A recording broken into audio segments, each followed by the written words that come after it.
A porta que Deus abre, só Ele fecha. E eu vejo muita gente querendo fechar portas que Deus abriu. Caraca, entendi. É engraçado, quando eu entrei nesse emprego, foi Deus que abriu essa porta. E eu falei isso várias vezes. Não, porque Deus abençoou, Deus abriu uma porta maravilhosa.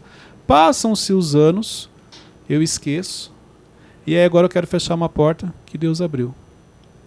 Mas eu não oro, igual você trouxe. Não faço oração, eu não pergunto. Sabe por que você não pergunta? Sabe por que você não faz uma oração em determinadas situações? Porque você já sabe a resposta. De maneira inconsciente, vamos falar assim, é melhor não perguntar do que eu perguntar. Já pensou se Deus fala que não é para sair e eu tenho que continuar convivendo com essas pessoas? Depois de ter feito um monte de coisa. O problema é o seguinte, se ele falou que não é para você sair, é porque não chegou o tempo. Você ainda não entendeu ou você ainda não aprendeu o que você tem que aprender.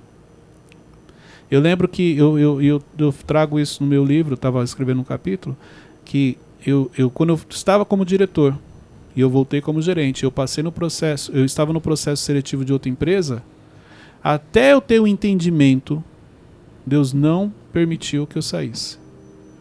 E eu questionava, eu lamentava, eu não coloquei a mão.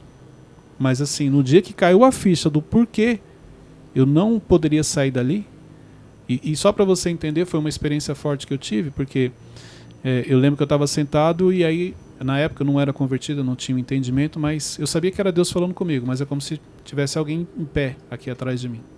Caraca. E aí falava assim para mim, o que você tem? Por que você está triste? Eu falava assim, porque eu queria ir trabalhar na outra empresa, eu queria ir trabalhar no Pão de Açúcar. Por que você acha que você merece ir para lá? Foi assim, o questionamento, a experiência que eu tive. Aí eu não falei nada. Aí a voz falou assim, tá todo mundo com saúde na sua casa, sua vida financeira está em ordem, inclusive com recursos no banco, 2 carros, convênios, seu salário aqui é alto. E começou a falar. E mesmo assim você não está feliz, por que eu deveria te dar algo melhor? Falou mais nada. Na hora caiu a ficha do quanto eu estava sendo ingrato naquele momento, do quanto eu estava querendo algo a mais, mas eu não estava preparado por causa da minha ingratidão. Eu liguei para a Luciana, passei para ela a experiência, da mesma maneira que caiu a ficha para mim, caiu a ficha para ela. E quando eu terminei de falar para ela, eu falei, agora sim, Deus vai permitir a mudança. Quando foi à tarde, eu recebi a ligação que eu tinha sido aprovado no processo seletivo. Então tem momentos que Deus não permite porque você não está entendendo o que Ele está falando. E quem tinha aberto aquela porta para mim era Ele, eu não ia colocar a mão. Tanto que eu falei para ela, de repente Deus tem um propósito aqui ainda que eu não sei. Mas não, sim, já era chegado o tempo. Mas depois que eu tive o entendimento, aí sim, Ele permitiu. Então cuidado, para você não estar querendo fechar uma porta que Deus abriu. Sem perguntar para Ele, sem fazer uma oração. Porque quando foi para entrar, você orou e pediu para Ele te ajudar. Agora, na hora de sair, você simplesmente quer ir lá e tomar a decisão. Tem uma frase que eu aprendi recentemente que fala assim, se você tem tempo para reclamar disso, você tem tempo para orar por isso. Então as pessoas, em vez de orar, é ficam isso, reclamando. você pode trazer para isso daqui. Você tem tempo para reclamar do ambiente que você está frequentando? Por que você não está fazendo algo diferente? Exemplo, quantas pessoas saem de uma igreja, estou falando aqui de placa de igreja, e vão para outra? Ah não, foi Deus que mandou eu sair. Peraí, foi Deus mesmo? Porque olha só, Deus está em todas as igrejas, sim ou não? Sim. Sim, eu acredito que sim. Agora, por que Ele vai tirar você de uma e levar para outra? Será que realmente foi Ele ou porque o Ramon falou um negócio que eu achei ruim e agora eu estou com raiva? Pode ver, a maioria das pessoas, elas saem da igreja, não tem a ver com Deus. Não é porque Deus pediu, é porque ela ficou chateada com alguma situação. É porque ela se frustrou com alguém. Ou ela se frustrou consigo mesmo porque ela gerou expectativa. E aí nessa hora você espiritualiza. Ah não, mas tem vários sinais. Cuidado. Que nem sempre é para você tomar algumas decisões, nem sempre é para você mudar ambientes. Os problemas que aconteceu em um lugar, pode ver, eles vão se repetir no outro, que vão se repetir no outro, que vão se repetir no outro, que é o padrão que está te acompanhando. O problema é que você nem sempre pergunta, e quando você ora e pergunta para Deus, você não espera a resposta, você vai lá e faz. Ah, Deus não falou nada, então quem cala consente, é para fazer, não. Quando foi para você entrar, Ele falou para entrar. Então se Ele falou que é para você entrar, Ele também vai mandar você sair. Isso daqui é importante, esse entendimento é importante. Uma vez que você toma uma decisão, sem consultar a Ele, depois não adianta você vir atrás e perguntar, porque Ele não vai te responder em cima de coisas que Ele não pediu para você fazer. Isso é importante também. Então, se ele não pediu para você sair, não adianta depois que você saiu, que você já entrou em outro lugar. Se não era para você sair, quanto mais está onde você está hoje. Foi uma decisão sua, não foi dele. Então, isso aqui é importante. Isso é até no caso de a pessoa tá no emprego, aparece uma porta melhor, assim, maior, salário maior, a gente tem que entender que algo de Deus fora do tempo de Deus não é de Deus. A bênção adiantada, ela vira maldição. Sim. Mas esse é o ponto. Quando as coisas estão, sabe, quando tá tudo certo, é nesse momento que a gente comete um erro. Igual você falou, ó, tô trabalhando, apareceu uma oportunidade, vou ganhar o dobro. A maioria você nem pergunta. Você fala, você mesmo já fala, é de Deus. Porque era algo que eu queria, um salário que eu gostaria. Gente, tá tudo certo, é de Deus. Você só esqueceu um detalhe de perguntar a ele. E por que muita gente não pergunta? Primeiro, o emocional, a pessoa tá feliz, tá motivada. Segundo, de maneira inconsciente, o medo de não ser. Porque é aquilo que ela sempre sonhou. Você acha então que Deus não conhece seus sonhos? Você acha que Deus não sabe o que você sonha, o que você tem no seu coração? Você acha que Ele não tem prazer em realizar isso? E Ele vai falar não para algo que Ele sabe que é o seu sonho? Não é isso. Quando Deus fala não para você, é porque o que Ele tem ainda é muito maior. Você já vai ficar feliz com isso daqui, mas Ele vai te entregar coisas maiores. Mas não agora, porque Ele precisa te preparar para isso. Acaba sendo uma distração, né? Sem você perceber, você vai lá e toma a decisão. E esquece o principal, de perguntar para ele se aquilo era dele, se era o que ele tinha para você. Por isso que muitas vezes a bênção, vamos dizer assim, que parecia ser algo maravilhoso, ela se torna uma maldição, porque ela chegou antes do tempo, não era de Deus, mas você jurava que era. Ô Cleiton, e para as pessoas assim que têm essa dificuldade de consultar, de entrar nesse período de oração, a paz também é um bom sinal, né? Do que a paz que excede todo entendimento, né? É só que aí vem dele. Então assim, mas a ansiedade, olha só, as nossas emoções, elas interferem até no espiritual, porque a ansiedade, ela pode fazer com que você não espere algumas coisas, você vai lá e toma a decisão. Uma ferida pode acelerar um processo de decisão. Então, o emocional pode interferir diretamente no espiritual, se você não tiver um controle dele. Por isso que a gente fala aqui sobre questões emocionais. Você acha que é certo? Você veio construindo tudo que você construiu, toda a sua dedicação, todo o seu trabalho, tudo aquilo que você abriu mão. E aí, porque alguém te injustiçou, você vai abrir mão de todo esse tempo e vai desistir? Você acha certo isso? Eu estou falando se você acha certo você fazer isso com você. Ah, mas Cleiton, mas você não está entendendo. Foi uma injustiça promover uma pessoa. Não importa. Fica tranquilo. Deixa eu te falar uma coisa. Eu já fui injustiçado várias vezes. Várias vezes eu vi pessoas serem promovidas na minha frente que elas nem eram tão qualificadas ou elas não tinham as habilidades, mas na realidade elas tinham o famoso QI, aquele quem indica, ou é porque elas tinham afinidade com alguém, ou porque elas já tinham trabalhado em outra empresa junto com a pessoa. Não importa qual foi o motivo. Cleiton, você ficou chateado? Eu fiquei. Você pensou em desistir? Eu pensei, mas eu não desisti. Pensar não tem como. Não tem como impedir você de pensar. Falar para você assim, ó, você não pode pensar em desistir. Pensamento ninguém controla. Agora, o que você faz com o pensamento, aí é sua responsabilidade. Pensei em desistir? Pensei. Desistir? Claro que não. Fiquei chateado? Fiquei. Vim ali a 100 por hora. De repente, quando aconteceu essa injustiça, reduzi para 60, sim. Mas daqui a pouco eu estava 100 de novo. Você toma aquele baque, mas eu não desisto. E internamente era como se algo falasse para mim assim, fica tranquilo, a sua oportunidade vai chegar. E no dia que a sua oportunidade chegar, você sabe o que vai acontecer.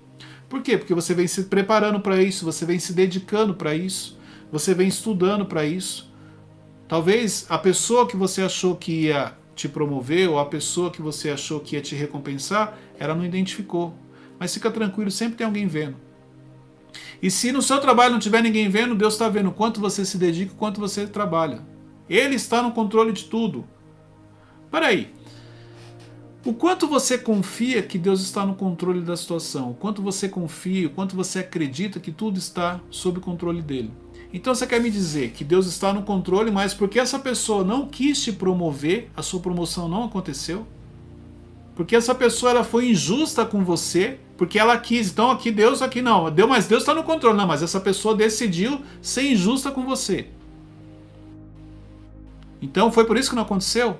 Você nunca parou para pensar que, peraí, se Deus está no controle, a pessoa foi injusta comigo, por que Deus não permitiu ainda a minha promoção? Por que Deus não permitiu ainda a minha mudança de nível? Será que tem algo ainda que eu preciso aprender? Será que tem algo ainda que ele precisa me preparar? Eu queria que você refletisse sobre isso. Nada acontece por acaso. Hoje, quando eu olho para os momentos que eu fui injustiçado, eu vejo Deus agindo. Porque naquele momento eu trabalhei o autocontrole, naquele momento eu fiquei mais resiliente, naquele momento eu consegui descobrir coisas do Cleiton que nem eu sabia que eu era capaz de fazer. Então, faz essa reflexão. Reflita se realmente foi a pessoa que foi injusta com você ou é Deus que não permitiu, porque ainda existem algumas coisas que você precisa trabalhar, ok?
Gente, a maioria das pessoas não querem sair da zona de conforto.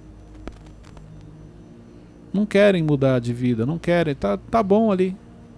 Não está como ela gostaria. Assim, não tá bom, mas também não tá ruim. Não tá como eu sonhei, mas também eu não tenho problema para resolver. Por que eu vou mexer com isso? Então ela já se acostumou. Ela tem prazer em ficar na zona. A zona de conforto não é ruim não, gente. Zona de conforto, geralmente você tem rotina, você já sabe os problemas que você vai resolver, você já sabe o que pode acontecer. Por isso que as pessoas gostam da zona de conforto. Só para vocês entenderem, a zona de conforto é o que vocês estão vivendo agora. Vocês estão sentados, estão na zona de conforto. Se eu falar, ó, tira a cadeira, fica em pé. Vamos gravar em pé. Tirei você da zona de conforto. Chega uma hora que você fala assim, Cleiton, se for para gravar em pé, então deixa quieto. Prefiro ficar sentado lá, fazendo minhas coisas. Por quê? Você quer voltar para a zona de conforto. E é bom porque você tá no controle, né, da zona do conforto. Na zona de conforto você tá no controle. Você não sofre surpresas. Não tem essa de, caramba, aconteceu um negócio do nada. Não tem problemas difíceis. Zona de expulsão, sim. Quando você sai da zona de conforto, às vezes cai numa zona de expulsão, aí você tem que resolver coisas difíceis. Mas quando você tá literalmente na zona de conforto, exemplo, você não tá fazendo nada de relevante, mas também não tô deixando a desejar. É gostoso. Aquelas pessoas que são movidas por desafio, elas têm a tendência de ficar menos na zona de conforto que as outras? Desde que ela renove os desafios. Não necessariamente. Tem muita gente que é movida a desafios e está na zona de conforto porque ela não renovou a meta, não renovou o objetivo. Exemplo, eu sou movido a desafios. Lembra que eu falei? Qual é o primeiro desafio lá na corrida? Ficar em primeiro. Estava em primeiro. O que eu fiz?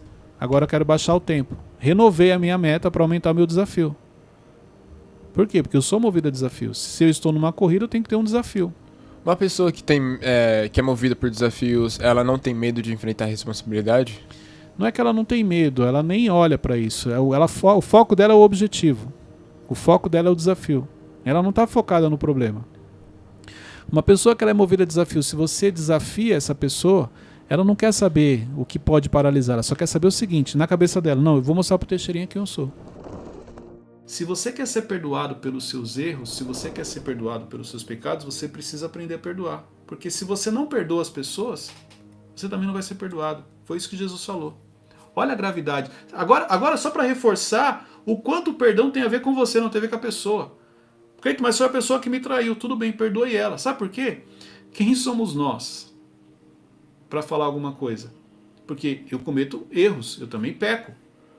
Então, a única chance de eu poder ser perdoado é se eu perdoo o meu irmão. Foi isso que Jesus falou. Então, o Carlos colocou aqui, ó, eu quero tirar esse rancor, essa raiva de dentro de mim. Você precisa tirar urgente, Carlos. Sabe como? Perdoando. Liberando perdão. Se precisar ir até a pessoa, dá um abraço na pessoa, pede perdão, faça. Porque isso só tem a ver com você, não tem com ela. Tanto, só para vocês entenderem, essas pessoas que vocês estão carregando dentro de vocês, elas vieram aqui para a live. Nós trouxemos elas aqui, ó, elas estão aqui participando da live. Elas estão lá tendo a vida delas, mas nós trouxemos ela aqui, elas estão aí no pensamento de vocês. Por isso que você precisa liberar perdão. Ok? Vamos dar sequência aqui. Então, pelas feridas. Agora eu quero falar o seguinte, qual é o impacto que a desconfiança traz à nossa vida? Quero falar sobre isso agora. Olha só, você que não confia em ninguém e está sempre desconfiando de todo mundo, um dos impactos, você está sempre em alerta. Então é mais ou menos assim, a pessoa está falando, você está aqui, ó, tipo orelha em pé. O que ela está falando? Por que ela está falando isso? Sei não, tem alguma coisa errada aí. Você não relaxa. Você não consegue relaxar. Você está sempre em alerta. A pessoa está falando, a sua cabeça não para, a sua mente não para, porque você está ligando os pontos. Ela falou isso, então provavelmente agora ela vai falar agora, só pela desconfiança.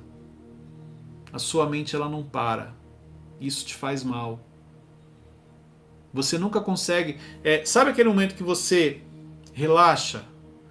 Que você não se preocupa com o que está acontecendo, você está ali conversando, brincando, rindo, sendo você mesmo. Esses momentos para você quase não existem, porque todas as vezes que você está diante de pessoas, você está desconfiando delas. Você está tentando fazer a ligação do que ela está falando. Deixa eu ver isso aqui, por que ela falou isso? Qual que é o intuito? Ela vai me pedir alguma coisa, já sei, eu conheço, ela vai me pedir alguma coisa. Isso aí ela está se fazendo de vítima, mas ela vai pedir alguma coisa. É isso. Você não tem paz. Você não relaxa, você não tem paz. Não existe um momento que você está tranquilo. E nem sempre essa desconfiança sua procede. Quem é o maior prejudicado? É você. Porque você desconfia de todo mundo. E por que você desconfia de todo mundo? Porque você carrega feridas abertas que até hoje você não fechou, você não deixou cicatrizar. Por que ela não cicatriza? Porque a todo momento você fica lembrando. Ferida aberta que não cicatriza, só para você entender, é mais ou menos assim, ó, machuquei minha mão, fez uma ferida. Quando ela começa a formar uma casquinha, eu vou lá e fico mexendo, arranco aquela casquinha, começa a sangrar de novo. Vamos trazer para o emocional uma ferida aberta? Vou te explicar. A pessoa fez algo que te machucou, abriu uma ferida. Quando começa a cicatrizar, você lembra e começa a falar mal da pessoa. Você lembra e começa a se questionar dentro de você. Por que fulano fez isso comigo? Poxa, eu gosto tanto dela, não precisava ter feito isso comigo. Por que ela me traiu? Por que ela fez isso? Aí você, neste momento, a ferida começa a sangrar de novo. Aí passa um tempo, ela começa a cicatrizar. Quando ela está quase cicatrizando, você de novo encontra uma pessoa e fala, não, mas fulano, não sei o que, não devia ter feito aquilo. Então você carrega essa ferida aberta porque você nunca permite que ela cicatrize, você não libera o perdão. Onde você vai, você fica lembrando da pessoa. É por isso. Por isso que as feridas que você carrega, sem perceber, te fazem tão mal. Por isso que essas feridas que você carrega, sem perceber, afetam diretamente no relacionamento com as pessoas. Por isso que você desconfia de todo mundo. Por isso que você nunca está tranquilo. Por isso que você nunca está relaxado. Porque você está sempre atento. Não, é porque eu sou uma pessoa... Não, não é que você é atento, não. Você é uma pessoa ferida. Não tem nada a ver com atenção. Não tem nada a ver com desconto. Você é uma pessoa ferida. E é porque você é ferida, você acha que todo mundo vai fazer com você aquilo que uma pessoa fez. Porque você não cicatrizou. Desculpa, eu tenho que te falar isso. Quem é o maior prejudicado? Você.